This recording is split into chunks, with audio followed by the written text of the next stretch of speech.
नमस्कार बंधु, स्वागत आपनकु मोर या गोटे नुआ अध्याय को। तो आमे पूर्व अध्याय जानी देव पूजा बिना भोजन निषिद्ध। आज आमे ये अध्याय जानिबा अग्नि देवा। तो चलंतु बंधु डेरी न करी आमे आरंभ करिबा। अग्नि देवा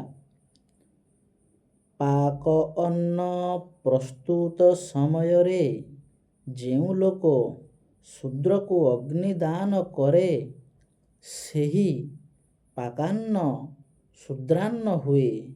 एणु पाक समय रे पाक अग्नि दिया जाए नाही। बंधु आज आमे जानिले अग्नि देवा। आज पई एतिकी।